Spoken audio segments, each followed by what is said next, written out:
क्या कोई ऐसे किले की कल्पना कर सकता है जिसे तब बनाया जा रहा हो जब उसके नीचे की जमीन ही मतलब दो हिस्सों में टूट रही हो? एक तरफ आजादी का जश्न, दूसरी तरफ बंटवारे का मातम, और इस पूरे शोर के बीच कुछ लोग शांत बैठे एक नए देश की पूरी कानूनी किताब लिख रहे थे। बिल्कुल, और ये कहानी है भारतीय संविधान के बनने की। ये सिर्फ एक कहानी नहीं, ये एक तरह का असंभव मिशन था। सही बात है। एक तरफ एक नए एकजुट भारत के लिए नियम बनाने की विशाल चुनौती और दूसरी तरफ विभाजन की आग। आज हम एम लक्ष्मीकांत के दूसरे अध्याय पर आधारित इन नोट्स को परत दर परत खोलेंगे। और हमारा मिशन ये है कि हर एक बिंदु को ऐसे समझे कि कोई भी संदेह बाकी ना रहे, खासकर यूपीएससी परीक्षा के लिए। बिल्कुल। तो चलिए शुरू करते हैं। संविधान सभा का ये विचार, ये आइडिया कि भारतीय अपना संविधान खुद बनाएंगे, ये आया कहाँ से? मतलब ऐसा लगता है जैसे ये आजादी की लड़ाई का एक स्वाभाविक हिस्सा होगा, पर क्या ये शुरू से ही था? यही तो दिलचस्प बात है। ये शुरू से नहीं था। इसकी पहली चिंगारी कह सकते हैं 1934 में दिखी, जब कम्युनिस्ट आंदोलन के एक बड़े नेता M.N. रॉय ने पहली बार ये विचार हवा में उछाला। अच्छा, M.N. रॉय ने? हाँ, उस समय ये एक बहुत ही क्रांतिकारी विचार था कि अंग्रेज नहीं बल्कि भारतीय खुद अपने राजनीतिक भविष्य का फैसला करेंगे। हाँ, और एक अकेले इंसान की आवाज को एक पूरा आंदोलन बनने में तो वक्त लगता है। तो भारतीय राष्ट्रीय कांग्रेस ने इस विचार को अपनी आधिकारिक मांग कब बनाया? उन्होंने ज्यादा देर नहीं लगाई। अगले ही साल 1935 में कांग्रेस ने इसे अपनी आधिकारिक मांग बना लिया। अच्छा, 1935 में? हाँ, अब ये सिर्फ एक विचार नहीं था, ये एक राष्ट्रीय आंदोलन का लक्ष्य बन गया था। और 1938 में नेहरू जी ने इस पर एक और शर्त लगा दी थी, है ना? उन्होंने इसे और साफ किया। बिल्कुल। 1938 में जवाहरलाल नेहरू ने कहा कि संविधान सिर्फ भारतीय नहीं बनाएंगे, बल्कि ये एक ऐसी सभा बनाएगी जिसे वयस्क मताधिकार मतलब एडल्ट फ्रेंचाइज के आधार पर चुना जाएगा। और सबसे जरूरी बात, इसमें कोई बाहरी हस्तक्षेप नहीं होगा। ये एक सीधा संदेश था कि अब ब्रिटिश राज की सलाह या दखलंदाजी नहीं चलेगी। तो ब्रिटिश सरकार जो इतनी आसानी से कुछ देती नहीं थी, उन्होंने इस पे क्या प्रतिक्रिया दी? उन्होंने वही किया जो वो हमेशा करते थे, मतलब आधा अधूरा मानना। 1940 में आया अगस्त ऑफर। हाँ, इसमें उन्होंने सैद्धांतिक रूप से मतलब इन प्रिंसिपल इस मांग को मान लिया। अब ये जो शब्द है ना, सैद्धांतिक रूप से, ये यूपीएससी एस्पिरेंट्स के लिए एक रेड फ्लैग है, एक ट्रैप है। अच्छा, मतलब हाँ सोचेंगे वाला। हाँ बिल्कुल। इसका मतलब था हाँ हम सोचेंगे, ना कि हाँ हम कर रहे हैं। यानी वो बस समय काट रहे थे। फिर 1942 में क्रिप्स प्रस्ताव आया और वो भी फेल हो गया। उसकी क्या वजह थी? उसकी वजह थी मुस्लिम लीग।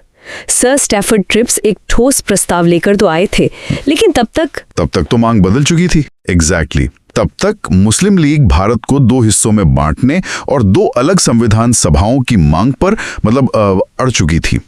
क्रिप्स प्रस्ताव ने ये मांग नहीं मानी, इसलिए उसे अस्वीकार कर दिया गया। किला बनने से पहले ही जमीन में दरारें साफ दिखने लगी थी। सही बात है। तो इतने सालों के हाँ नहीं के बाद आखिरकार सहमति बनी कैसे? आखिरकार 1946 में आया कैबिनेट मिशन प्लान। इसने दो संविधान सभाओं की मांग को तो खारिज कर दिया, लेकिन एक ऐसी पेचीदा योजना सामने रखी जिसे मुस्लिम लीग ने भी काफी हद तक स्वीकार कर लिया। अच्छा। और इसी प्लान के आधार पर हमारी संविधान सभा का गठन हुआ। इस पूरी टाइमलाइन को याद रखना थोड़ा मुश्किल हो सकता है।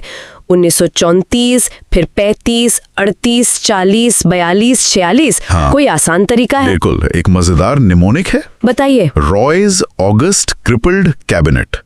रॉय से M.N. रॉय, ऑगस्ट से ऑगस्ट ऑफर, क्रिपल्ड से क्रिप्स प्रपोजल और कैबिनेट से कैबिनेट मिशन प्लान। अरे वाह, रॉयज ऑगस्ट क्रिपल्ड कैबिनेट, ये तो बहुत अच्छा है।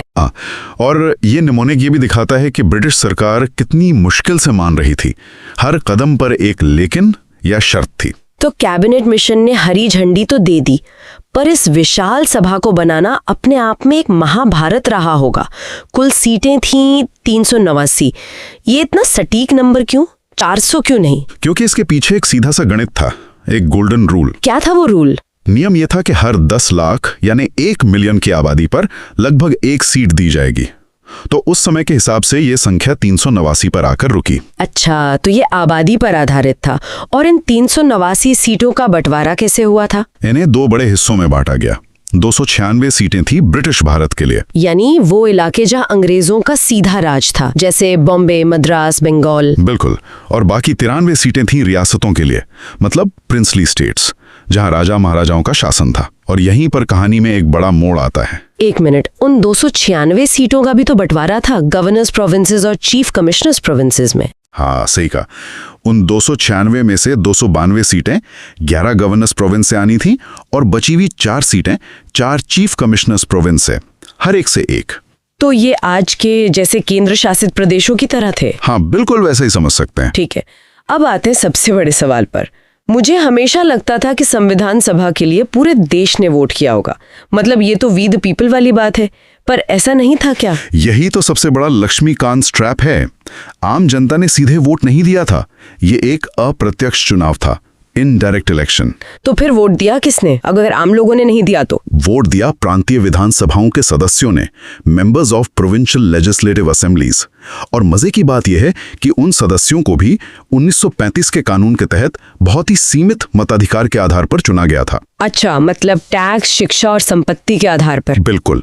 तो ये जनता के नुमाइंदों के नुमाइंदे थे, सीधे जनता के नहीं। और चुनाव का तरीका भी तो बहुत खास था। हाँ, तरीका था अनुपातिक प्रतिनिधित्व, मतलब प्रोपोर्शनल रिप्रेजेंटेशन, और एकल संक्रमणीय मत, सिंगल ट्रांसफरेबल वोट की प्रणाली। सुनने में ये नाम बहुत मुश्किल लगते हैं। हाँ, पर इसका सीधा मतलब ये था कि जो छोटे समूह हैं उनको भी उनकी आबादी के अनुपात में प्रतिनिधित्व मिल सके, किसी की आवाज दबे नहीं। और सीटों को समुदायों में भी बांटा गया था, मुस्लिम, सिख और सामान्य। ये सामान्य या जनरल कैटेगरी में कौन लोग थे? ये एक और ट्रैप एरिया है। सामान्य का मतलब हिंदू नहीं था। अच्छा, इसका मतलब था मुस्लिम और सिखों को छोड़कर बाकी सभी। इसमें हिंदू, पारसी, ईसाई, एंग्लो इंडियन, जैन, बौद्ध सब शामिल थे। परीक्षक अक्सर यहाँ फंसाने की कोशिश करता है। समझ गई। और रियासतों की 93 सीटों का क्या हुआ? वहां कैसे चुनाव हुए? वहां चुनाव हुए नहीं। क्या? तो हमारी संविधान सभा एक खिचड़ी जैसी थी। कुछ सदस्य अप्रत्यक्ष चुनाव से आए थे और कुछ को राजाओं ने अपनी मर्जी से भेज दिया था। मतलब ये आंशिक रूप से निर्वाचित और आंशिक रूप से मनोनीत निकाय थी। बिल्कुल सही। Partly elected, partly nominated. चलिए अब कुछ मिथ बस्टिंग करते हैं। पहला मिथ, संविधान सभा को सीधे भारत की जनता ने चुना था। बस्टेड। ये एक अप्रत्यक्ष चुनाव था और मताधिकार बहुत सीमित था। दूसरा मिथ, ये पूरी तरह से एक चुनी हुई संस्था थी। बस्टेड। ये आंशिक रूप से चुनी हुई थी, मतलब ब्रिटिश भारत की 296 सीटें, और आंशिक रूप से मनोनीत थी, यानी रियासतों की 93 सीटें। और तीसरा और सबसे बड़ा सवाल, कौन सा ऐसा बड़ा नेता था जो इस सभा का हिस्सा नहीं था? नेहरू, पटेल, अंबेडकर सब तो थे। सब थे, सिवाय एक के। कौन? महात्मा गांधी। सच में? हाँ, ये एक ऐसा तथ्य जो हमेशा चौंकाता है। जिस व्यक्ति ने आजादी की लड़ाई का नेतृत्व किया, वो सभा का हिस्सा नहीं था जो आजाद भारत का संविधान लिख रही थी। तो जब जुलाई अगस्त 1946 में चुनाव हुए तो नतीजा क्या निकला? क्या तस्वीर वैसी ही थी जैसी सबने सोची थी? नतीजे काफी हद तक अपेक्षित थे। भारतीय राष्ट्रीय कांग्रेस ने 208 सीटें जीतकर भारी बहुमत हासिल किया। 208, ठीक है। मुस्लिम लीग को 73 सीटें मिली और बाकी 15 सीटें छोटे समूहों और आजाद उम्मीदवारों को गईं। और उन 93 रियासतों की सीटों का क्या हुआ? राजाओं ने अपने प्रतिनिधि भेजे? और यहीं पर कहानी का सबसे खतरनाक मोड़ आता है। क्या हुआ? रियासतों की 93 सीटें खाली रह गईं। उन्होंने फैसला किया कि वो संविधान सभा से दूर रहेंगे। मतलब उन्होंने हिस्सा ही नहीं लिया? नहीं लिया। इसका मतलब था कि भारत के नक्शे के बीच में 93 छोटे छोटे छेद थे जो आजाद रहने का सपना देख रहे थे। ये सिर्फ मेहमानों का पार्टी में ना आना नहीं था, ये उस किले की नींव में डायनामाइट लगाने जैसा था जिसे बनाने की तैयारी हो रही थी। तो किला बनना शुरू हुआ, लेकिन पहले ही दिन एक बड़ी दीवार बनाने वालों ने काम छोड़ दिया। 9 दिसंबर 1946 को जब पहली बैठक हुई तब माहौल कैसा रहा होगा? माहौल बेहद तनावपूर्ण था। मुस्लिम लीग ने बैठक का बहिष्कार कर दिया। ओहो। वो पाकिस्तान के लिए एक अलग संविधान सभा की अपनी मांग पर अड़े हुए थे। तो 296 चुने हुए सदस्यों में से केवल 211 सदस्य ही उस ऐतिहासिक दिन पर मौजूद थे। दरार अब सिर्फ जमीन पर नहीं बल्कि कमरे के अंदर भी साफ दिख रही थी। और इस पहली अधूरी बैठक की अध्यक्षता किसने दी थी? एक अस्थायी अध्यक्ष चुना गया, डॉक्टर सच्चिदानंद सिन्हा को। उन्हें क्यों चुना गया? उन्हें इसलिए चुना गया क्योंकि वो सभा के सबसे वरिष्ठ सदस्य थे। ये एक फ्रांसीसी प्रथा है जो सबसे वरिष्ठ सदस्य को सम्मान देने और किसी भी तरह के शुरुआती विवाद से बचने का एक बहुत अच्छा तरीका है। और स्थायी अध्यक्ष? 2 दिन बाद 11 दिसंबर को डॉक्टर राजेंद्र प्रसाद को सर्वसम्मति से सभा का स्थायी अध्यक्ष चुन लिया गया। और यहाँ एक और छोटा सा ट्रैप है। क्या? सभा का एक नहीं बल्कि 2 उपाध्यक्ष थे। 2? हाँ, H.C. मुखर्जी और V.T. कृष्णमाचारी। इसे 2 VPs के तौर पर याद रखा जा सकता है। अच्छा, ये भी एक जरूरी पॉइंट है। तो सभा बन गई, अध्यक्ष चुन लिए गए, लेकिन इस किले का ब्लूप्रिंट क्या था? इसका मकसद क्या था? संविधान की आत्मा क्या होने वाली थी? वो बताया गया उद्देश्य संकल्प में, ऑब्जेक्टिव्स रेजोल्यूशन, जिसे नेहरू जी ने पेश किया था। बिल्कुल। इसे 13 दिसंबर 1946 को जवाहरलाल नेहरू ने सभा के सामने रखा। ये सिर्फ एक प्रस्ताव नहीं था, ये एक घोषणा थी कि हम कैसा भारत बनाना चाहते हैं। और इसके मुख्य विचार क्या थे? सबसे मुख्य विचार था भारत को एक स्वतंत्र, संप्रभु गणराज्य मतलब इंडिपेंडेंट सॉवरेन रिपब्लिक घोषित करना। इसमें नागरिकों को न्याय, समानता और स्वतंत्रता का वादा था। और सबसे महत्वपूर्ण बात, इसमें अल्पसंख्यकों, पिछड़े और आदिवासी क्षेत्रों के लिए सुरक्षा उपायों का प्रावधान था।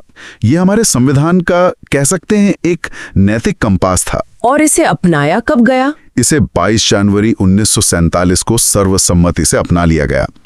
और यही उद्देश्य संकल्प थोड़े बदलावों के साथ बाद में हमारे संविधान की प्रस्तावना मतलब प्रियम्बल बना। फिर आया 3 जून 1947 का दिन।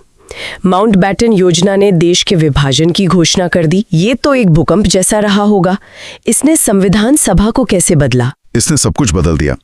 इस घोषणा के बाद 3 बड़े बदलाव हुए। क्या थे वो? पहला और सबसे बड़ा, सभा एक पूर्ण संप्रभु मतलब फुली सॉवरेन निकाय बन गई। इसका मतलब था कि अब वो ब्रिटिश संसद के किसी भी कानून को बदल या खत्म कर सकती थी। अब वो अपनी मालिक खुद थी। और दूसरा बदलाव? दूसरा, सभा एक विधायी निकाय मतलब लेजिस्लेटिव बॉडी यानी देश की पहली संसद भी बन गई। मतलब 2 काम एक साथ। हाँ, अब उसके 2 काम थे, एक देश के लिए संविधान बनाना और दूसरा देश के लिए आम कानून बनाना जब तक पहली संसद नहीं चुनी जाती। ये दोहरी भूमिका थोड़ी कंफ्यूजिंग है। मतलब वो एक ही समय में 2 काम कैसे कर रहे थे? बहुत दिलचस्प तरीके से। वो अलग अलग दिन अलग अलग काम करते थे। जैसे एक व्यक्ति 2 अलग अलग टोपियां पहनता है। अच्छा। जब सभा, संविधान सभा कॉन्स्टिट्यूएंट बॉडी के रूप में मिलती थी तो उसका काम था संविधान बनाना, और तब अध्यक्षता करते थे डॉक्टर राजेंद्र प्रसाद। ठीक है। लेकिन जब वही सभा विधायी निकाय लेजिस्लेटिव बॉडी के रूप में मिलती थी तो उसका काम था देश के लिए आम कानून बनाना, और तब अध्यक्षता करते थे जीवी मावलंकर। जीवी मावलंकर, ये बहुत जरूरी है। और तीसरा बदलाव विभाजन से जुड़ा था, है ना? हाँ, जब देश बटा तो मुस्लिम लीग के वो सदस्य जो पाकिस्तान के क्षेत्रों से आते थे वो भारतीय संविधान सभा से हट गए। तो संख्या कम हो गई होगी। बिल्कुल। इससे सभा की कुल संख्या 389 से घटकर 299 रह गई, और जो रियासतें अब तक बाहर थीं उन्हें भी अब भारत या पाकिस्तान में से किसी एक को चुनना ही था, इसलिए वो भी धीरे धीरे सभा में शामिल होने लगी। वाह, चलिए अब कुछ रैपिड फायर फैक्ट्स पर आते हैं जो परीक्षा में सीधे पूछे जा सकते हैं। सभा का प्रतीक या मोहर क्या थी? हाथी, एलिफेंट। संवैधानिक सलाहकार कौन थे? ये सदस्य नहीं थे, है ना? नहीं, वो सदस्य नहीं थे। वो थे सर BN राव, एक बेहतरीन न्यायविद जिन्होंने संविधान का पहला मसौदा तैयार किया था। सभा के सचिव? HVR अयंगर। और मुख्य ड्राफ्ट्समैन जिनकी लिखावट को कानून में बदलने की जिम्मेदारी थी? SN मुखर्जी। और वो कलाकार जिन्होंने संविधान को अपनी खूबसूरत लिखावट में लिखा? अंग्रेजी संस्करण को लिखा प्रेम बिहारी नारायण रायजादा ने एक सुंदर इटालिक शैली में। वाह। और हिंदी संस्करण का सुलेखन किया वसंत कृष्ण वैद्य ने। कमाल है। तो अगर आज की पूरी चर्चा को एक लाइन में समेटना हो तो वो क्या होगी? एक आंशिक रूप से निर्वाचित, आंशिक रूप से मनोनीत निकाय ने विभाजन की आग के बीच भारत का संप्रभु संविधान बनाया। ये वाक्य इस पूरे अध्याय का सार है। चलिए एक आखिरी बार तेजी से रिवीजन कर देते हैं, मुख्य बातें जो याद रखनी है। बिल्कुल। पहला, टाइमलाइन का निमोनिक रॉयज ऑगस्ट क्रिपल्ड कैबिनेट। दूसरा, संरचना 389 सीटें जो बाद में 299 रह गईं। तीसरा, यह सीधे तौर पर चुनी हुई नहीं थी, अप्रत्यक्ष चुनाव था। सही है। चौथा, गांधी जी इसका हिस्सा नहीं थे। और पांचवा, आजादी के बाद इसने संसद का भी काम किया, जिसकी अध्यक्षता जीवी मावलंकर करते थे। बहुत बढ़िया। आज की चर्चा को समाप्त करने से पहले मैं सुनने वालों के लिए एक सवाल छोड़ना चाहती हूँ। जरूर। हमने बात की कि संविधान सभा को भारत के लोगों ने सीधे तौर पर नहीं चुना था। ये एक अप्रत्यक्ष रूप से चुनी गई और आंशिक रूप से मनोनीत संस्था थी। तो सवाल ये है कि क्या ये तथ्य आज हमारे संविधान के अधिकार या उसकी वैधता को किसी भी तरह से कम करता है? बहुत गहरा सवाल है। या फिर उस सभा के काम और उसके बनाए संविधान ने खुद ही अपनी वैधता साबित कर दी है? इस पर सोचिए। एक कमरा, एक ही छत और वही 2999 लोग। लेकिन ये कोई आम सभा नहीं थी। ये एक ऐसी सभा थी जो सुबह 11 बजे भारत का भविष्य लिख रही थी, मतलब हमारा संविधान। और लंच के बाद 2 बजे वही लोग भारत का वर्तमान चला रहे थे, देश के लिए रोजमर्रा के कानून बना रहे थे। एक ही दिन में 2 अलग-अलग सरकारें। हाँ, ये कैसे मुमकिन हुआ? और यही वो पहेली है जो आज हम सुलझाने वाले हैं।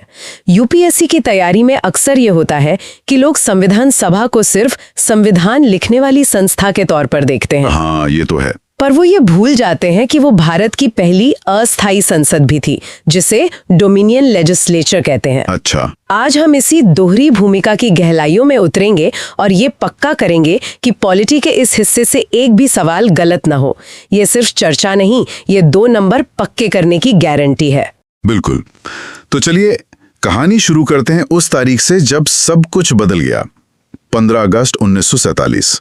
भारतीय स्वतंत्रता अधिनियम 1947 ने संविधान सभा को 3 बड़े तोहफे दिए। पहला था, इसे पूरी तरह से संप्रभु निकाय यानी एक फुल्ली सॉवरेन बॉडी बना दिया गया। सुनने में बड़ा भारी शब्द लगता है, संप्रभु। इसका असली मतलब क्या है? ये शब्द सिर्फ भारी नहीं, ये भारतीय राजनीति की आत्मा है। संप्रभु का सीधा सा मतलब है, अब हमारे ऊपर कोई नहीं, हम अपने मालिक खुद हैं। बिल्कुल। 1947 से पहले संविधान सभा जो भी करती, उसे ब्रिटिश संसद से एक तरह की मंजूरी लेनी पड़ती थी। अच्छा। लेकिन इस एक शब्द ने सारी बाजी पलट दी। अब सभा के पास असीमित शक्ति थी। वो चाहे तो अंग्रेजों के बनाए किसी भी कानून को हटा सकते थे और अपनी मर्जी का कोई भी संविधान बना सकते थे। लगाम अब पूरी तरह से भारतीयों के हाथ में थी। यानी अब कोई मे आई कम इन सर वाला हिसाब नहीं था, अब हम ही बॉस थे। सही पकड़ा। ये तो हुआ पहला बदलाव। दूसरा बदलाव क्या था? दूसरा बदलाव ही हमारी आज की चर्चा का केंद्र है। सभा को 2 काम सौंपे गए। 2 काम? हाँ, एक देश के लिए संविधान बनाना, जिसे हम संवैधानिक कार्य कहते हैं, और दूसरा देश के लिए आम कानून बनाना, जिसे विधायी कार्य कहते हैं। अच्छा, यहीं पे वो सुबह और शाम वाली बात आती है। मतलब जब वो संविधान के अनुच्छेदों पे बहस कर रहे होते थे तो वो अपनी संवैधानिक टोपी पहनते थे। बिल्कुल। और जब वो देश में अनाज की कमी पर कानून बना रहे होते थे तो वो विधायी टोपी पहन लेते थे। एक ही इंसान 2 किरदार। आपने बिल्कुल सही पकड़ा। और तीसरा बड़ा बदलाव था सभा के संरचना में। वो कैसे? भारत के बंटवारे के बाद मुस्लिम लीग के सदस्य जो पाकिस्तान के इलाकों से थे, वो सभा से हट गए। तो जो संख्या पहले 389 थी, वो अब कम हो गई। हाँ, वो अब घटकर 299 रह गई। और ये आंकड़ा ये याद रखना बहुत जरूरी है। इन 299 में से 229 ब्रिटिश प्रांतों से थे और 70 देसी रियासतों से। परीक्षक अक्सर इन नंबरों में फंसाने की कोशिश करते हैं। तो अब हमारे पास एक छोटी लेकिन पूरी तरह से शक्तिशाली सभा थी, जिसके पास दोहरी जिम्मेदारी थी। लेकिन यहाँ एक उलझन है। अगर सभा के 2 काम थे तो क्या उनके मैनेजर मतलब अध्यक्ष भी 2 थे? और यहीं पर यूपीएससी अपना जाल बिछाता है। ये एक क्लासिक ट्रैप है। अच्छा। जब सभा संवैधानिक निकाय के रूप में मिलती थी, यानी भविष्य के भारत का नक्शा बनाने के लिए, तब अध्यक्ष की कुर्सी पर बैठते थे डॉक्टर राजेंद्र प्रसाद। वो उस सभा के आर्किटेक्ट इन चीफ थे। और जब वही सभा विधायी निकाय के रूप में मिलती थी, मतलब देश की रोजमर्रा की सरकार चलाने के लिए, तब अध्यक्ष बदल जाते थे। सच में? हाँ, तब कुर्सी पर बैठते थे श्री जीवी मावलंकर, जो बाद में भारत की पहली लोकसभा के अध्यक्ष भी बने। अरे वाह! वो उस सभा के डेली ऑपरेशंस मैनेजर थे। तो एक ही टीम के 2 अलग-अलग कैप्टन, प्रसाद जी संविधान के लिए, मावलंकर जी विधान के लिए। इन दोनों नामों को कभी आपस में मिलाना नहीं है। ये तो अविश्वसनीय है। मतलब संविधान लिखने जैसा भारी भरकम काम करने के साथ साथ वो एक पूरे देश को भी चला रहे थे। बिल्कुल। ये तो ऐसा है जैसे कोई छात्र अपनी पीएचडी की थीसिस भी लिख रहा हो और साथ में यूनिवर्सिटी का रजिस्ट्रार भी हो। एकदम। और उनके दूसरे काम भी कोई छोटे मोटे नहीं थे। यहीं से सीधे सीधे प्रीलिम्स में सवाल उठते हैं। जरा इस टाइमलाइन पर गौर कीजिए। बताइए। 22 जुलाई 1947। देश अभी आजाद भी नहीं हुआ है और संविधान सभा ने तिरंगे को राष्ट्रीय ध्वज के रूप में अपना लिया। वाह, मतलब आजादी का जश्न मनाने के लिए झंडा पहले से तैयार था। और क्या किया इस पार्ट टाइम संसद ने? मई 1949 में सभा ने एक और बड़ा फैसला लिया। भारत की राष्ट्रमंडल मतलब कॉमनवेल्थ की सदस्यता की पुष्टि की। ये एक बहुत बड़ा नीतिगत फैसला था। और फिर आता है वो ऐतिहासिक दिन 24 जनवरी 1950। संविधान लागू होने से ठीक 2 दिन पहले। उस दिन तो बहुत कुछ हुआ था जहां तक मुझे याद है। हाँ, उस एक ही दिन 3 बड़े काम हुए। पहला, जनगण मन को राष्ट्रगान के रूप में अपनाया गया। ठीक है। दूसरा, वंदे मातरम को राष्ट्रगीत का दर्जा दिया गया। और तीसरा और सबसे महत्वपूर्ण, इसी सभा ने डॉक्टर राजेंद्र प्रसाद को स्वतंत्र भारत के पहले राष्ट्रपति के रूप में चुना। ये सब उसी सभा ने किया। हमारी उसी दोहरी भूमिका वाली संविधान सभा ने। इतने सारे जटिल काम एक साथ करना आसान नहीं था। इसके लिए एक बहुत ही कुशल प्रणाली की जरूरत होगी। बिल्कुल। यहीं पर शायद समितियों मतलब कमिटीज की भूमिका सामने आती है। एकदम सही। आप किसी विशाल कंपनी को बिना विभागों के नहीं चला सकते। ठीक वैसे ही संविधान सभा ने अपना काम बांटने के लिए कई समितियां बनाई। कितनी थी तो कई 8 बड़ी समितियां थीं, लेकिन यूपीएससी के लिए हमें 4 नामों और उनके अध्यक्षों पर खास ध्यान देना है। चलिए उन 4 दिग्गजों की बात करते हैं। सबसे पहले कौन? सबसे पहले पंडित जवाहरलाल नेहरू। वो भविष्य के भारत के प्रधानमंत्री थे, तो स्वाभाविक रूप से उन्हें केंद्र से जुड़ी सबसे महत्वपूर्ण समितियां दी गईं। जैसे संघ शक्ति समिति, संघीय संविधान समिति और राज्यों से बातचीत के लिए समिति। उनका काम था एक मजबूत केंद्र की नींव रखना। और दूसरे स्तंभ सरदार वल्लभ भाई पटेल, उनकी क्या भूमिका थी? सरदार पटेल जमीन से जुड़े नेता थे। उन्होंने 500 से ज्यादा रियासतों को एक किया था, तो उन्हें प्रांतों से जुड़े काम दिए गए। अच्छा। वो प्रांतीय संविधान समिति के अध्यक्ष थे। इसके अलावा वो मौलिक अधिकारों, अल्पसंख्यकों और जनजातीय क्षेत्रों पर बनी सलाहकार समिति के भी अध्यक्ष थे। मतलब उनका काम था ये सुनिश्चित करना कि राज्य भी मजबूत हो और किसी का हक न मारा जाए। बिल्कुल। तो नेहरू केंद्र को देख रहे थे और पटेल राज्यों को। एक तरह का चेक्स एंड बैलेंसेस सिस्टम। और तीसरे और चौथे नाम? तीसरे थे सभा के अध्यक्ष डॉक्टर राजेंद्र प्रसाद। वो सभा के हेडमास्टर थे, तो उन्हें प्रक्रिया, नियम समिति और संचालन समिति का जिम्मा दिया गया, ताकि सभा की कार्रवाई ठीक से चले। हाँ, बिना किसी रुकावट के। और चौथे और यकीनन सबसे महत्वपूर्ण थे डॉक्टर BR अंबेडकर। मसौदा समिति यानी ड्राफ्टिंग कमेटी के अध्यक्ष। संविधान की A टीम, इसके बारे में तो विस्तार से जानना ही होगा। बिल्कुल। अगर संविधान एक इमारत है तो उसका ब्लूप्रिंट इसी समिति ने तैयार किया था। इसकी स्थापना की तारीख बहुत महत्वपूर्ण है, 29 अगस्त 1947, आजादी के ठीक 14 दिन बाद। अच्छा। इस समिति में अध्यक्ष डॉक्टर अंबेडकर के अलावा 6 और सदस्य थे। और यहाँ एक और ट्रैप है, यूपीएससी आपसे इन सभी 7 सदस्यों के नाम पूछ सकता है। इतने सारे नाम याद रखना तो मुश्किल है पर नामुमकिन नहीं। और यहीं पर हमारी मास्टर क्लास का जुगाड़ काम आएगा। पहले नाम सुन लीजिए। ठीक है। N. Gopalaswami Ayyangar, Alladi Krishnaswami Ayyar, doctor KM Munshi, Syed Mohammad Saadulla, N. Madhavrao और TT कृष्णमाचारी। 1 मिनट यहाँ रुकते हैं। N. माधवराव ने BL मित्तर की जगह ली थी, है ना? हाँ, क्योंकि BL मित्तर की तबीयत ठीक नहीं थी और TT कृष्णमाचारी ने DP खैतान की मृत्यु के बाद उनकी जगह ली थी। ये भी पूछा जा सकता है कि किसने किसकी जगह ली? बिल्कुल पूछा जा सकता है। अब इन नामों को याद रखने की ट्रिक पर आते हैं। हाँ, वो जरूर बताइए। ट्रिक का नाम है कृष्णा कोड। आप 3 नाम अलग से याद रखें। कौन कौन? समिति के अध्यक्ष अंबेडकर, कांग्रेस के दिग्गज मुंशी और मुस्लिम लीग से आए सादुल्ला। ये 3 हो गए? हाँ। ठीक है, अंबेडकर, मुंशी, सादुल्ला। अब बाकी बचे 4 नामों में आपको भगवान कृष्ण का कोई ना कोई रूप जरूर मिलेगा। देखिए, N. Gopalaswami Iyengar, Gopal. Alladi Krishnaswami Iyer, Krishna. N. Madhavrao, Madhav Krishna का ही नाम है, और TT कृष्णमाचारी। अरे वाह, कृष्णमाचारी। तो फॉर्मूला क्या बना? Ambedkar plus Munshi plus Saadulla plus 4 Krishna. कमाल है। अंबेडकर, मुंशी, सादुल्ला और 4 कृष्ण, ये तो वाकई काम करेगा। अच्छा, तो अब ब्लूप्रिंट तैयार करने वाली टीम बन गई। इसके बाद का सफर कैसा था? ये सफर 3 चरणों में पूरा हुआ, जिन्हें हम 3 रीडिंग या वाचन कहते हैं। पहली रीडिंग 4 नवंबर 1948 को शुरू हुई। इसमें डॉक्टर अंबेडकर ने मसौदा सभा के सामने पेश किया और एक आम चर्चा हुई, बस एक परिचय की तरह। और फिर आई दूसरी रीडिंग, जो शायद सबसे महत्वपूर्ण रही होगी। सबसे महत्वपूर्ण, सबसे लंबी और सबसे ज्यादा कह सकते हैं तूफानी।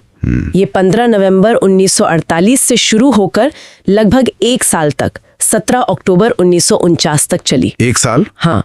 इस चरण में संविधान के हर एक शब्द, हर एक क्लॉज पर, हर एक कॉमा पर बहस हुई, क्लॉज बाय क्लॉज चर्चा। मैंने सुना है कि इसमें हजारों संशोधन प्रस्तावित किए गए थे। हजारों, कुल 7,653 संशोधन प्रस्तावित हुए, जिनमें से 2,473 पर सभा में बाकायदा बहस हुई। 7,000 से ज्यादा। सोचिए, ये आंकड़ा सिर्फ एक फैक्ट नहीं है, ये उस दौर की जीवंत बहस का सबूत है। ये दिखाता है कि हमारा संविधान किसी एक व्यक्ति की सोच का नतीजा नहीं, बल्कि हजारों असहमतियों और समझौतों से निकला एक जीवंत दस्तावेज है। वाकई ये आंकड़ा संविधान निर्माण की लोकतांत्रिक प्रक्रिया को दिखाता है। इसके बाद तीसरी और अंतिम रीडिंग हुई होगी। हाँ, 14 नवंबर 1949 को तीसरी रीडिंग शुरू हुई। अब तक सारी बड़ी बहसें हो चुकी थी। तो इसमें क्या हुआ? इस चरण में बस ये प्रस्ताव रखा गया कि संविधान को जैसा कि सभा ने तय किया है पारित किया जाए। और फिर वो ऐतिहासिक दिन आया, 26 नवंबर 1949, जिस दिन इसे अपनाया गया। डॉक्टर अंबेडकर के प्रस्ताव को पारित कर दिया गया और अध्यक्ष डॉक्टर राजेंद्र प्रसाद ने इस पर हस्ताक्षर कर दिए। हमारा संविधान बनके तैयार था। तो उस ऐतिहासिक दिन 24 नवंबर 1949 को जब हमारे संविधान ने अंतिम रूप लिया, तो उसकी तस्वीर कैसी थी? कुछ ऐसे आंकड़े जो हर उम्मीदवार को पता होने चाहिए। कुल खर्च लगभग 64 लाख रुपए आया। इस दौरान सभा के कुल 11 सत्र हुए और दुनिया के लगभग 60 देशों के संविधानों को खंगाला गया था। ये आंकड़े तो सीधे परीक्षा में पूछे जा सकते हैं, लेकिन आपने शुरू में परीक्षक के जाल की बात की थी। वो कौन से हैं जिनसे हमें आखिर में सावधान रहना है? 2 बड़े जाल हैं और दोनों बहुत चालाकी से बिछाए जाते हैं। पहला जाल है प्रस्तावना का क्रम। प्रस्तावना का क्रम? हाँ, हम संविधान की किताब खोलते हैं तो सबसे पहले प्रस्तावना दिखती है। तो हमें लगता है कि ये सबसे पहले बनाई गई होगी। हाँ, ये तो तार्किक लगता है। किसी भी किताब का परिचय तो शुरू में ही लिखा जाता है और यहीं उम्मीदवार फंस जाता है। असल में प्रस्तावना को पूरे संविधान के बनने के बाद में अपनाया गया था। बाद में? हाँ। इसके पीछे का तर्क बहुत खूबसूरत है। आप किसी किताब का सारांश तभी लिख सकते हैं जब किताब पूरी हो जाए। प्रस्तावना तो पूरे संविधान का दर्शन है, उसका सारांश है।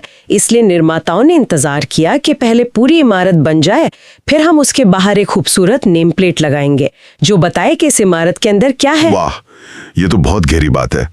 और दूसरा जाल? दूसरा जाल है उपस्थिति का अंतर। हमने पढ़ा कि सभा की कुल सदस्य संख्या 299 थी। हाँ, 299। लेकिन 26 नवंबर 1949 को जिस दिन संविधान पर हस्ताक्षर हुए, उस दिन सभा में केवल 284 सदस्य उपस्थित थे। तो हस्ताक्षर भी 284 सदस्यों ने ही किए। अच्छा, तो 299 और 284 में कंफ्यूज नहीं होना है। बिल्कुल नहीं। परीक्षक आपको कुल संख्या और हस्ताक्षर करने वालों की संख्या में उलझाने की कोशिश करेगा। हमेशा याद रखें, हाजिरी 284 की ही लगी थी। समेटू, तो वो होगी एक संप्रभु दोहरी भूमिका निभाने वाली सभा ने लगभग 3 साल की कड़ी मेहनत के बाद भारत का संविधान तैयार किया, जिसे 26 नवंबर 1949 को अपनाया गया।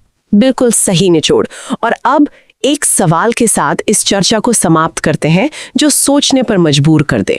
जरूर। हमने ये तो जान लिया कि 60 देशों के संविधानों का अध्ययन किया गया था, लेकिन सोचने वाली बात यह है कि हमारे संविधान निर्माताओं ने सिर्फ कॉपी पेस्ट नहीं किया। उन्होंने हर विदेशी प्रावधान को भारतीय परिस्थितियों के सांचे में ढाला। तो अगला सवाल ये बनता है, किन देशों से हमने क्या प्रेरणा ली और उस प्रेरणा में कौन सा भारतीय तड़का लगाया जिसने उसे उधार का थैला नहीं बल्कि दुनिया के सबसे महान संविधानों में से एक बना दिया। इस पर विचार जरूर कीजिएगा। एक सवाल जो हर स्टूडेंट के मन में आता है और जहां यूपीएससी अक्सर फंसाता है, 26 नवंबर 1949 को जब हमारा संविधान बनके तैयार था, प्रेसिडेंट राजेंद्र प्रसाद के हस्ताक्षर हो चुके थे, तो फिर उसे पूरी तरह से लागू करने के लिए हमने 2 महीने का इंतजार क्यों किया? क्या देश बिना संविधान के चल रहा था? ये 2 महीने का गैप, ये सस्पेंस क्यों? देखिए, ये सवाल ही इस पूरे चैप्टर का दिल है और इसका जवाब किसी कानून की किताब में नहीं बल्कि भारत के स्वतंत्रता संग्राम की सबसे भावुक कहानियों में से एक में छिपा है। ये कोई एडमिनिस्ट्रेटिव डिले नहीं था, ये एक जानबूझकर लिया गया प्रतीकों से भरा फैसला था। आज हम इसी कहानी के परतों को खोलेंगे और देखेंगे कैसे संविधान के पन्ने इतिहास से जुड़े हैं। तो चलिए इस रहस्य से पर्दा उठाते हैं।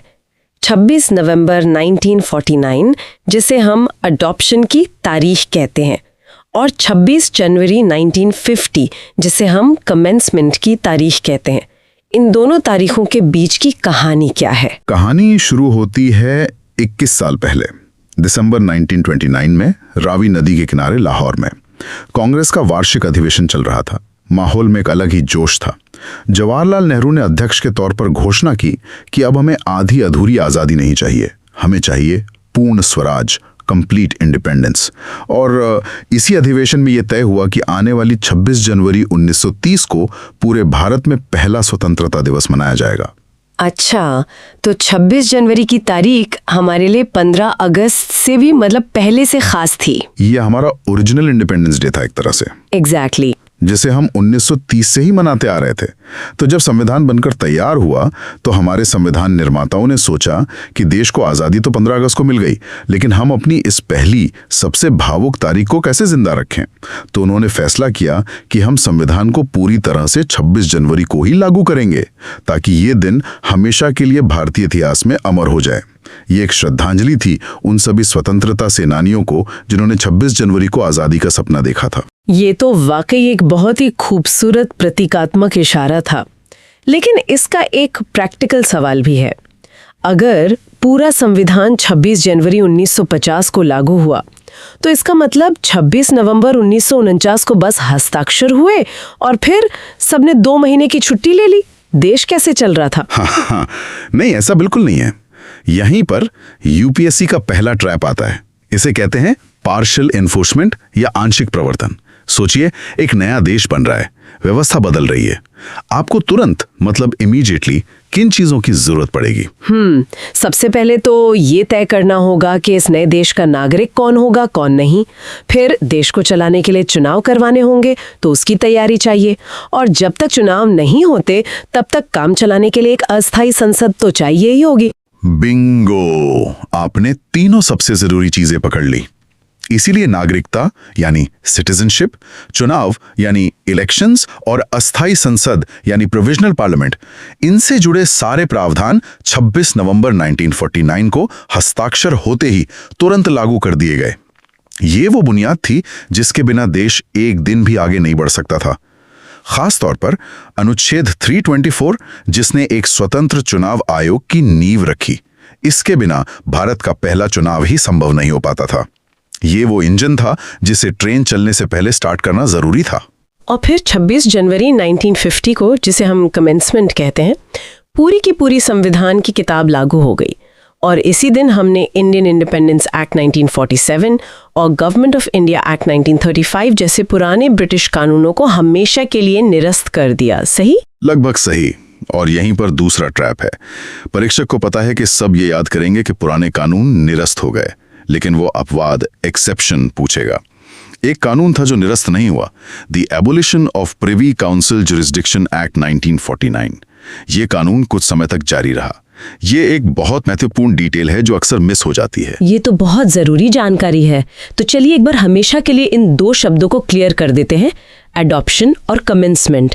इसे सबसे आसान तरीके से कैसे समझे? बहुत आसान है।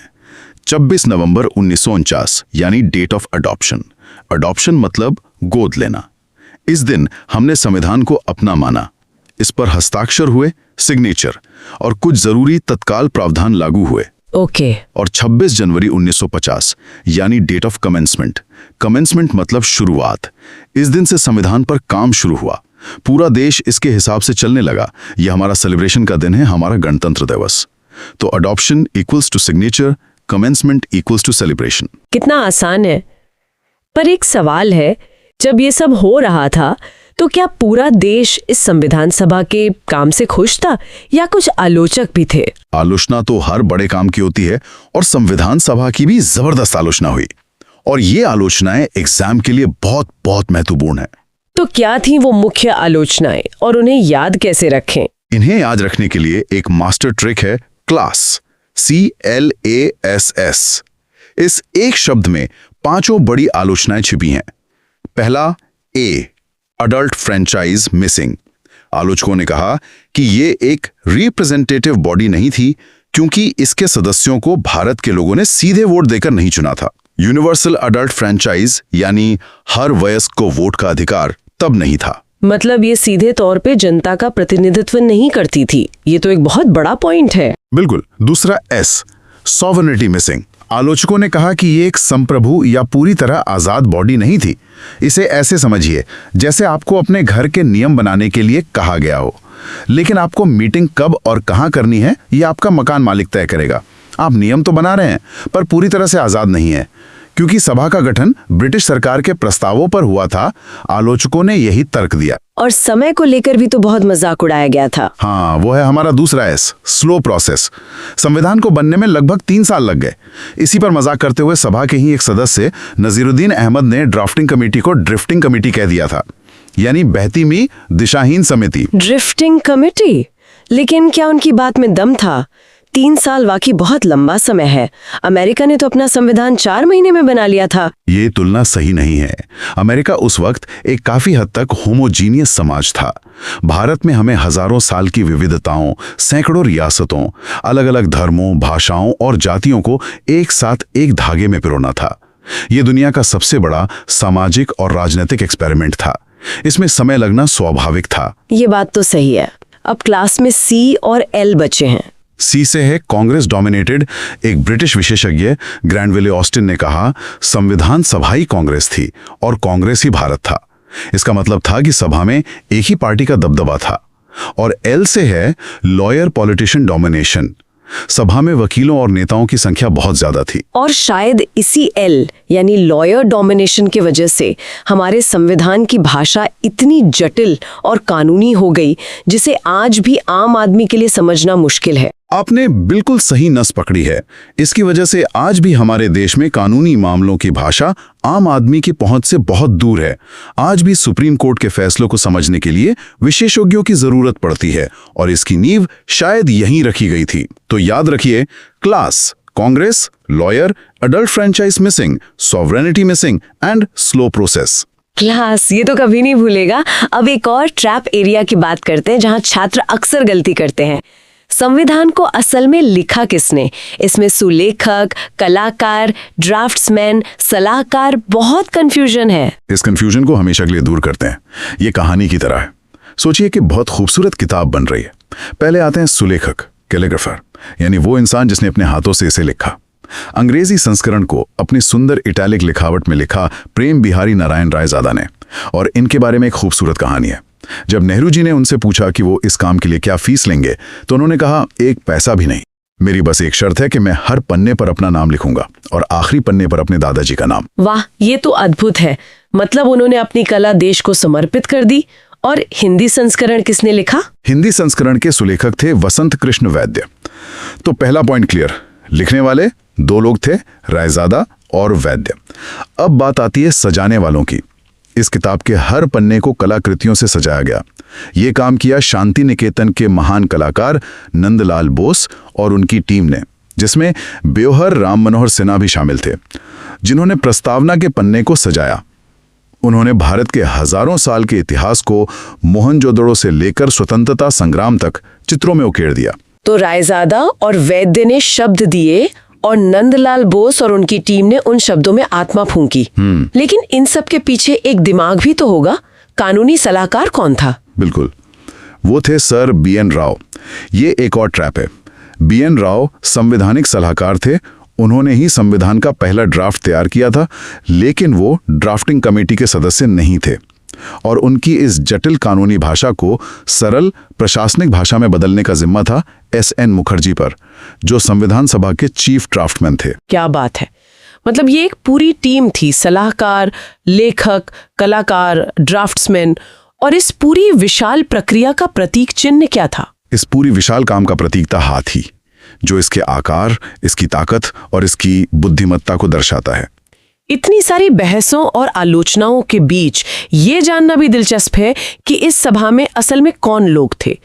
क्या ये वाकई में पूरे भारत का प्रतिनिधित्व कर रहे थे, जैसा आलोचकों ने सवाल उठाया था? आंकड़े को देखते हैं। जुलाई अगस्त 1946 के चुनावों के बाद कांग्रेस ने 208 सीटें जीती, जो एक भारी बहुमत था। मुस्लिम लीग को 73 सीटें मिली और 15 सीटें अन्य छोटे समूहों को।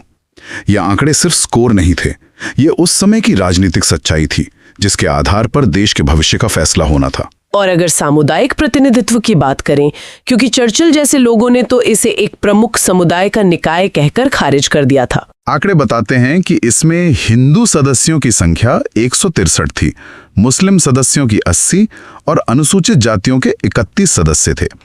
इसके अलावा सिख, पारसी, एंग्लो इंडियन सभी को प्रतिनिधित्व देने की कोशिश की गई थी। तो हाँ, हिंदू सदस्य बहुमत में थे, जो उस समय की जनसंख्या के हिसाब से स्वाभाविक था, लेकिन ये कहना कि ये सिर्फ हिंदुओं का निकाय था, शायद पूरी सच्चाई नहीं है। तो अंत में इन सब बहसों, आलोचनाओं और 2 साल 11 महीने और 18 दिनों की जबरदस्त मेहनत के बाद दुनिया का सबसे लंबा हाथ से लिखा संविधान तैयार हुआ। बिल्कुल, ये एक बहुत बड़ी उपलब्धि थी और परीक्षा से ठीक पहले कुछ चीजें दोहराना बहुत जरूरी हैं, जैसे कि तुरंत लागू होने वाले अनुच्छेद, खास तौर पर अनुच्छेद 5 नागरिकता, 60 राष्ट्रपति की शपथ और 324 चुनाव, और साथ ही आलोचकों की क्लास ट्रिक। ये वो हाई यील्ड एरियाज हैं जहां से सवाल बनना लगभग तय है। हमने आज संविधान निर्माण के अंतिम चरण की बात की। एक महत्वपूर्ण आलोचना ये थी कि इसमें वकीलों का प्रभुत्व था, जिससे इसकी भाषा जटिल हो गई। हाँ, और इसी पर एक विचार के साथ आज की चर्चा को समाप्त करते हैं। क्या संविधान को जानबूझकर इतना जटिल और तकनीकी बनाया गया था ताकि इसकी व्याख्या का अधिकार, इसका असली मतलब निकालने की ताकत कुछ चुनिंदा विशेषज्ञों के हाथ में ही रहे? या ये केवल हमारे संस्थापकों की एक ईमानदार कोशिश थी कि वे हर छोटी बड़ी स्थिति को सटीकता से परिभाषित कर दें ताकि भविष्य में कोई भ्रम या लूपहोल ना बचे? इस पर सोचिएगा। क्या आप जानते हैं कि हमारी संविधान सभा, जो भारत का भविष्य लिख रही थी, वो असल में एक डबल लाइफ जी रही थी? सोचिए, एक ही संस्था, एक ही छत के नीचे बैठे वो ही लोग, लेकिन उनके 2 अलग अलग बॉस थे और 2 बिल्कुल अलग अलग काम थे। एक काम था भविष्य के भारत के लिए और दूसरा उस दिन के भारत के लिए। बिल्कुल, और ये कैसी बात है जिस पर मतलब लोगों का ज्यादा ध्यान नहीं जाता है, लेकिन ये भारतीय राजनीति का एक बहुत ही मजेदार और जरूरी किस्सा है। हाँ, ये सिर्फ एक दिलचस्प तथ्य नहीं है, ये यूपीएससी की परीक्षा में बिछाया गया एक जाल है। अच्छा। एक तरफ वो देश की सबसे पवित्र किताब हमारा संविधान लिख रहे थे और दूसरी तरफ वो देश के रोजमर्रा के काम भी चला रहे थे, ठीक एक सरकार की तरह। और इसी दोहरी भूमिका में कई ऐसे राज छिपे हैं जो सीधे सीधे सवाल बनकर आते हैं, खासकर वो जिसे हम जनवरी 24 का जाल कहते हैं। या कि उन छुपे हुए पहलुओं और चीट कोड्स को समझेंगे जो अक्सर मोटी मोटी किताबों में नहीं मिलते, लेकिन परीक्षा में रैंक दिला सकते हैं। और हमारी कोशिश रहेगी कि इसे इतना आसान बना दे कि कोई भी समझ सके। तो शुरू करते हैं उस डबल लाइफ वाले रहस्य से। ये 2 जिंदगियां थीं क्या? इसे थोड़ा और सरल भाषा में समझते हैं। देखिए, इसे ऐसे समझिए जैसे किसी कंपनी का बोर्ड ऑफ डायरेक्टर्स है। उनका पहला और सबसे बड़ा काम है कंपनी के लिए एक विजन डॉक्यूमेंट, एक रूल बुक बनाना कि अगले 50 साल तक कंपनी कैसे चलेगी। ये था संविधान सभा का पहला काम, एक कॉन्स्टिट्यूएंट बॉडी के तौर पर। उनका पूरा ध्यान भविष्य पर था। भविष्य पर? हाँ, एक ऐसे भारत की नींव रखना जो आने वाली सदियों तक कायम रहे। और जब असेंबली ये बड़ा भविष्य वाला काम करती थी तो उसकी अध्यक्षता करते थे डॉक्टर राजेंद्र प्रसाद। ठीक है, ये तो हुई पहली जिंदगी भविष्य का निर्माण, जिसके चेयरमैन थे डॉक्टर राजेंद्र प्रसाद। लेकिन आपने कहा कि वो रोजमर्रा के काम भी कर रहे थे। इसका क्या मतलब हुआ? इसका मतलब ये कि जब तक नया संविधान लागू नहीं होता और चुनाव नहीं होते, देश तो चलाना ही था। सही बात है। आजादी के बाद देश में हजारों मसले थे। शरणार्थियों की समस्या, राज्यों का एकीकरण, खाने की कमी, इन सब पर कानून कौन बनाता? हाँ, कौन बना था? तो यही असेंबली भारत की पहली अस्थायी संसद यानी डोमिनियन लेजिस्लेचर के तौर पर भी काम करती थी। और यहाँ पे खेल बदल जाता था। ये उनका दूसरा काम था। खेल बदल जाता था मतलब ये कि जब असेंबली ये रोजमर्रा के कानून बनाने का काम करती थी तो उसके अध्यक्ष डॉक्टर राजेंद्र प्रसाद नहीं बल्कि जीवी मावलंकर होते थे। ओहो, ये नाम इसे दिमाग में छाप लीजिए, जीवी मावलंकर। ये यूपीएससी का एक पसंदीदा सवाल है। ये तो सच में कमाल है। मतलब एक ही कमरे में बैठे हैं वही लोग, लेकिन जिस दिन वो भविष्य की बात करते बॉस होते हैं डॉक्टर प्रसाद, और जिस दिन वो वर्तमान की समस्याओं को सुलझाते बॉस होते जीवी मावलंकर। इसका मतलब ये हुआ कि उस वक्त के नेताओं पर काम का बोझ आज के सांसदों से कहीं ज्यादा था। बिल्कुल, उन्हें एक ही समय में भविष्य की नींव भी रखनी थी और वर्तमान को भी संभालना था। हाँ, और इस दोहरी भूमिका को लेकर कोई कंफ्यूजन ना हो, इसलिए ये दोनों काम अलग अलग दिनों में किए जाते थे। अच्छा, ये तय था कि आज असेंबली एक कंस्टिट्यूएंट बॉडी के तौर पर मिलेगी और कल एक लेजिस्लेटिव बॉडी के तौर पर। जिस दिन संविधान के किसी अनुच्छेद पर बहस होती थी उस दिन डॉक्टर राजेंद्र प्रसाद अध्यक्षता करते थे। और जिस दिन किसी सामान्य कानून पर चर्चा होती थी, जैसे कि टैक्स या नागरिकता से जुड़ा कोई तात्कालिक कानून, उस दिन जीवी मावलंकर कुर्सी पर बैठते थे। ये सिस्टम तो बहुत साफ सुथरा लगता है, लेकिन ये स्थिति बनी कैसे? मतलब हम इस दोहरी भूमिका तक पहुंचे कैसे? इसकी एक पूरी कहानी होगी। चलिए उस टाइमलाइन को जरा ट्रैक करते हैं शुरू से। जरूर। इसकी शुरुआत होती है 1946 की कैबिनेट मिशन योजना से। कैबिनेट मिशन, ठीक है। इसे संविधान सभा का ब्लूप्रिंट कह सकते हैं। ये मिशन 24 मार्च 1946 को भारत पहुंचा था। इसका मकसद था भारत में सत्ता हस्तांतरण का एक शांतिपूर्ण रास्ता निकालना। इसी योजना के आधार पर नवंबर 1946 में संविधान सभा का गठन हुआ। एक मिनट, यहाँ एक सवाल है। ये जो सभा बनी, इसमें सदस्य कैसे चुने गए थे? क्या ये आज की लोकसभा की तरह एक पूरी तरह से चुनी हुई संस्था थी? नहीं, यहीं पर एक और महत्वपूर्ण बिंदु है जिस पर परीक्षा में सवाल बनता है।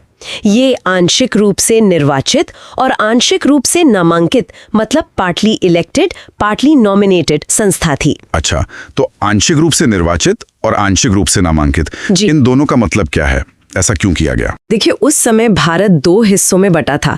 एक था ब्रिटिश भारत, जहां अंग्रेजों का सीधा शासन था, और दूसरा था रियासतें, जहां राजा महाराजा राज करते थे। हाँ। तो ब्रिटिश भारत के प्रांतों से सदस्य अप्रत्यक्ष चुनाव, इनडायरेक्ट इलेक्शन के जरिए आए थे, जिन्हें प्रांतीय विधानसभाओं के सदस्यों ने चुना था। अच्छा। लेकिन रियासतें तो चुनाव प्रक्रिया का हिस्सा थी ही नहीं, इसलिए रियासतों को कहा गया कि वो अपने प्रतिनिधि मनोनीत करके यानी नॉमिनेट करके भेजें। इसीलिए ये पार्टली इलेक्टेड पार्टली नॉमिनेटेड। आप समझ आया, ये उस समय की राजनीतिक सच्चाई को दर्शाने का एक तरीका था।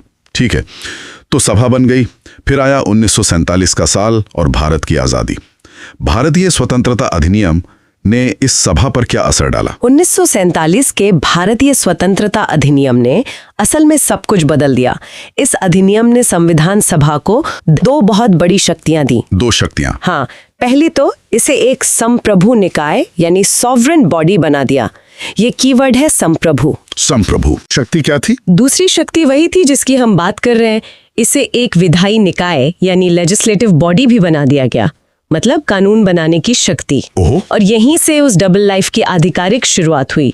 17 नवंबर 1947 वो तारीख है जब असेंबली ने पहली बार एक विधानमंडल के रूप में बैठक की और जीवी मावलंकर को अपना अध्यक्ष चुना। 17 नवंबर 1947। जी, ये सिलसिला तब तक चलता रहा जब तक मई 1952 में देश की पहली चुनी हुई संसद नहीं बन गई। ये पूरी कहानी तो अब एक सिलसिलेवार तरीके से समझ आ गई, लेकिन परीक्षा में अक्सर कहानी नहीं सीधे आंकड़े पूछे जाते हैं। बिल्कुल। तो चलिए इस पूरी प्रक्रिया से जुड़े वो कौन से नंबर हैं जो हमें बिल्कुल नहीं भूलने चाहिए, जिन्हें हम गोल्ड स्टैंडर्ड आंकड़े कह सकते हैं? हाँ, ये कुछ नंबर हैं जिन्हें याद रखना बहुत जरूरी है। इन्हें आप प्रीलिम्स के लिए रैपिड फायर राउंड समझ सकते हैं। बताइए। पहला, कुल सत्र कितने हुए? 11। दूसरा, कुल समय कितना लगा? 2 साल 11 महीने और 18 दिन। 2 साल 11 महीने 18 दिन। ठीक है। तीसरा, अंतिम सदस्य संख्या कितनी थी? 299। 299। एक मिनट, सदस्य संख्या 299 क्यों? शुरुआत में तो ज्यादा थे, है ना? बिल्कुल, शुरुआत में 389 सदस्य थे, लेकिन भारत के विभाजन के बाद मुस्लिम लीग के सदस्य जो पाकिस्तान वाले क्षेत्रों से थे वो चले गए। अच्छा। इसलिए संख्या घटकर 299 रह गई। ये विभाजन का सीधा असर था। चौथा आंकड़ा, इन 299 में से रियासतों के लिए कितनी सीटें थी? 70। और पांचवा और बहुत महत्वपूर्ण, कैबिनेट मिशन योजना प्रकाशित कब हुई थी? 16 मई 1946। ये तारीख भी सीधी पूछी जाती है। ये तो बहुत काम के आंकड़े हैं। आपने कैबिनेट मिशन का जिक्र किया जिसने ये पूरी प्रक्रिया शुरू की। जी। इसमें 3 ब्रिटिश कैबिनेट मंत्री थे। जी। इनके नाम अक्सर कंफ्यूज करते हैं। क्या इन्हें याद रखने का कोई आसान तरीका, कोई मेमोरी हैक है? हाँ, इसके लिए एक बहुत ही कारगर मेमोरी हैक है जो कभी फेल नहीं होता। बस एक शब्द याद रखिए, LAW, यानी कानून। LAW, क्योंकि वो सत्ता हस्तांतरण का कानून बनाने आए थे। LAW, ये कैसे काम करता है? देखिए, L से पैथिक लॉरेंस जो इस मिशन के चेयरमैन थे, L से लॉरेंस, A से AV अलेक्जेंडर और W से स्टैफर्ड क्रिप्स। तो बस LAW याद रखने से तीनों नाम और उनका मिशन याद हो जाता है। LAW, Pethick Lawrence, AV Alexander, Stafford Cripps. और लॉरेंस L से शुरू होता है और उन्हें हम लॉर्ड लॉरेंस भी कहते थे। तो ये याद रखना आसान है कि वो लीडर या चेयरमैन थे। बिल्कुल। ये तो सच में बहुत आसान हो गया। हाँ, और यहाँ एक ट्रैप अलर्ट भी है। बताइए। कई बार परीक्षक कैबिनेट मिशन को साइमन कमीशन से कंफ्यूज करने की कोशिश करता है। याद रखना है कि साइमन कमीशन 1928 में आया था। वो पूरी तरह से ब्रिटिश था और उसका उद्देश्य अलग था। हाँ। कैबिनेट मिशन 1946 में आया था और ये 24 मार्च को भारत पहुंचा था। ये तारीखें और नाम बहुत जरूरी हैं। ठीक है, ये ट्रैप अलर्ट भी नोट कर लिया। अब आते हैं उस सबसे बड़े जाल पर जिसका जिक्र हमने शुरू में किया था, परीक्षक का पसंदीदा जाल, जहां अच्छे अच्छे छात्र भी गलती कर जाते हैं। हाँ, ये एक ऐसा सवाल है जहां 90% लोग गलती करते हैं। सवाल है, संविधान सभा की अंतिम बैठक कब हुई? ज्यादातर लोगों का जवाब होता है 26 नवंबर 1949, क्योंकि इसी दिन संविधान को अपनाया गया था और 11वां सत्र समाप्त हुआ था। मुझे भी यही तारीख याद थी। 26 नवंबर को सब कुछ फाइनल हो गया था। संविधान पर लिखा था कि we adopt, enact and give to ourselves this constitution. तो फिर उसके बाद एक और बैठक की जरूरत क्यों पड़ी? ये थोड़ा कंफ्यूजिंग है। और परीक्षक को यही कंफ्यूजन पसंद है।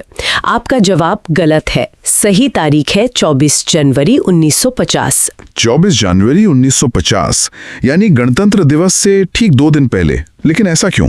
उस दिन क्या हुआ था जब सारा काम पहले ही खत्म हो चुका था? देखिए, यहीं पर सत्र यानी सेशन और बैठक यानी मीटिंग के बीच का बारीक अंतर समझना होगा। अच्छा। संविधान बनाने का काम यानी बहस, चर्चा, संशोधन, ये सब 26 नवंबर 1949 को 11वें सत्र के साथ खत्म हो गया था। लेकिन 24 जनवरी 1950 को सदस्य एक आखिरी बार मिले थे। ये कोई संसदीय सत्र नहीं था।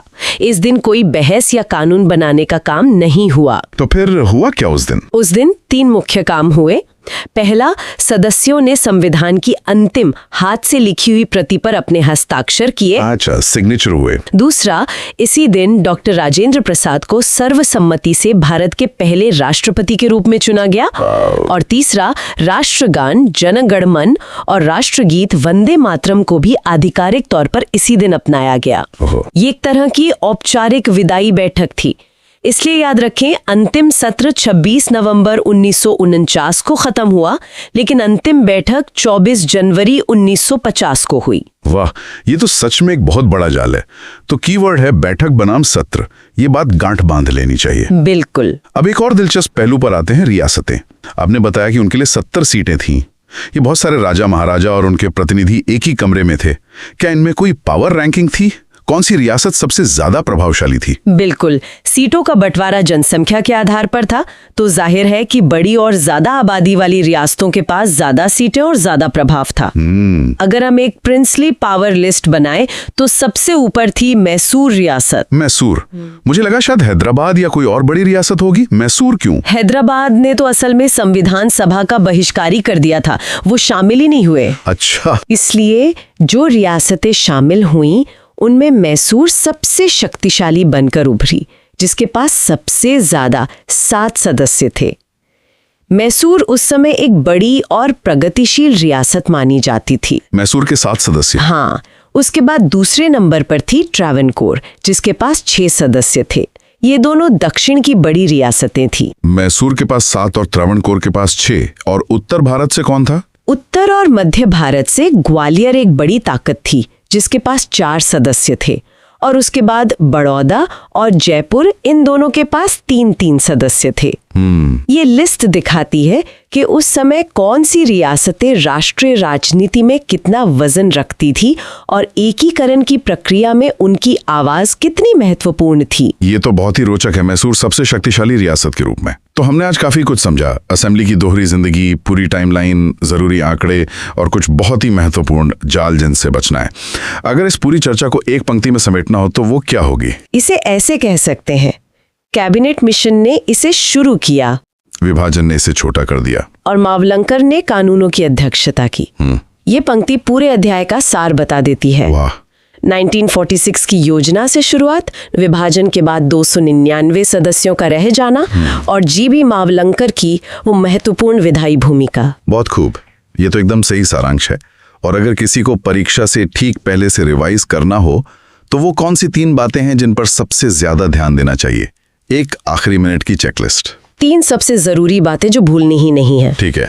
पहली, 24 जनवरी 1950 की तारीख, ये अंतिम बैठक थी, अंतिम सत्र नहीं। बैठक सत्र नहीं। दूसरी, असेंबली की दोहरी भूमिका, यानी डॉक्टर राजेंद्र प्रसाद जो संविधान के लिए थे बनाम जीवी मावलंकर जो कानून के लिए थे, उनका अंतर। और तीसरी, कैबिनेट मिशन के सदस्यों को याद रखने का निमोनिक LAW। अगर ये 3 बातें याद है तो इस हिस्से से सवाल गलत होने की गुंजाइश बहुत कम हो जाती है। ये तो एकदम सटीक रिवीजन स्ट्रैटेजी है। आज की चर्चा वाकई बहुत गहरी और जानकारी से भरपूर रही। जाते जाते श्रोताओं के लिए एक सवाल छोड़कर जाते हैं सोचने के लिए। जरूर। सोचिए, जब संविधान सभा के सदस्य एक दिन जीवी मावलंकर की अध्यक्षता में देश की तात्कालिक समस्याओं जैसे कि शरणार्थियों के लिए बनाए जा रहे कैंप या अनाज की कमी को लेकर कानून बना रहे होते थे, और अगले ही दिन डॉक्टर राजेंद्र प्रसाद के साथ भारत के भविष्य की नींव यानी मौलिक अधिकारों और राज्य के नीति निर्देशक सिद्धांतों पर दार्शनिक बहस कर रहे होते थे, तो क्या उनकी बहसों और प्राथमिकताओं में कोई बदलाव आता होगा? बहुत अच्छा सवाल है। क्या वर्तमान की चिंताएं और जमीनी हकीकतें कभी भविष्य की उस भव्य दृष्टि पर हावी होती होंगी? इस पर विचार जरूर कीजिएगा।